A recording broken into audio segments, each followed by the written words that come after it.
그러나 그리스도께서는 이미 일어난 좋은 일을 주관하시는 대제사장으로 오셔서 손으로 만들지 않은 장막, 다시 말하면 이 피조물에 속하지 않은 더 크고 더 완전한 장막을 통과하여 단 한 번의 지성소에 들어가셨습니다.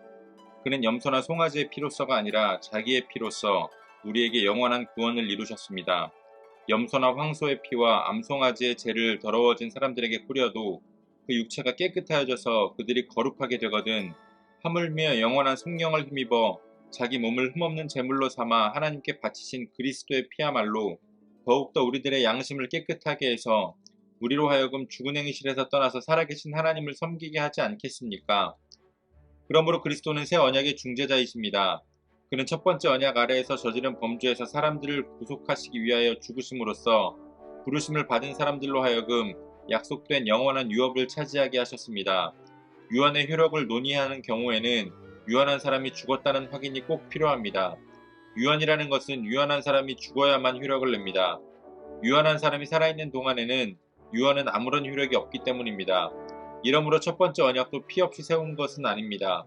모세가 율법을 따라 모든 계명을 백성에게 말한 뒤에 물과 붉은 양털과 우슬초와 함께 송아지 피와 염소 피를 취하여 언약책과 온 백성에게 뿌리고서 이것은 하나님께서 여러분에게 명하신 언약의 피입니다 하고 말하였습니다. 또 같은 방식으로 그는 장막과 제사 의식에 쓰이는 모든 기구에도 피를 뿌렸습니다. 율법에 따르면 거의 모든 것이 피로 깨끗해집니다. 그리고 피를 흘림이 없이는 죄를 사함이 이루어지지 않습니다. 아멘. 7월 14일 목요일 오늘의 매일 성경 본문 말씀은 히브리서 9장 11절로 22절까지의 말씀입니다. 우리가 어제 묵상한 말씀과 같이 옛 언약은 성소로 나아갈 수 있는 길을 완전하게 열어주지는 못했습니다. 드려진 예물도 제사도 또 제사가 드려지고 있는 그 성막도 완전하지 않았기 때문입니다. 히브리서의 기자는 오늘 본문에서 옛 언약과 대조하여 예수님과 그 예수님이 대제사장으로 계시는 완전한 장막, 그곳에서 예수님께서 이루신 완전한 사역을 소개하고 있습니다. 예수님은 사람의 손으로 만든 성막이 아니라 온전한 성막, 그 장막에서 대제사장이 되셨습니다.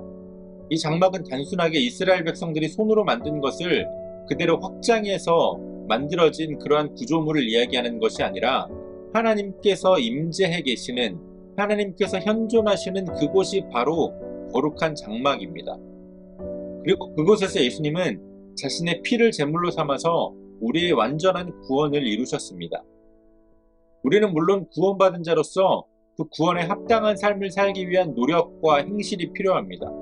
그러나 그것은 우리가 받은 구원으로 말미암아 나타나는 결과이지 우리가 어떠한 노력과 행실을 한다고 해서 구원을 얻을 수 있는 것은 아닙니다.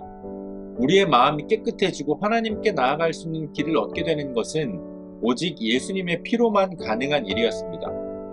예수님의 피 흘림이 있으셨기 때문에 우리가 정결하게 되었고 또 거룩하게 되어 살아계신 하나님을 섬길 수 있게 되었습니다.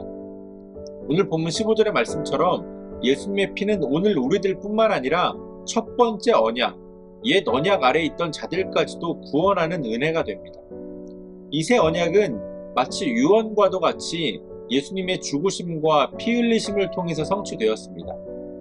언약에 있어서 피가 필요했던 것은 목숨으로 그 언약을 지키겠다라고 하는 일종의 계약과도 같은 성격이 그 안에 함께 포함되어 있기 때문입니다. 그래서 목숨, 생명을 상징하는 피가 반드시 필요했습니다. 구약에서 율법으로 정했던 짐승들의 피는 이제 예수님의 피로 대체되었습니다.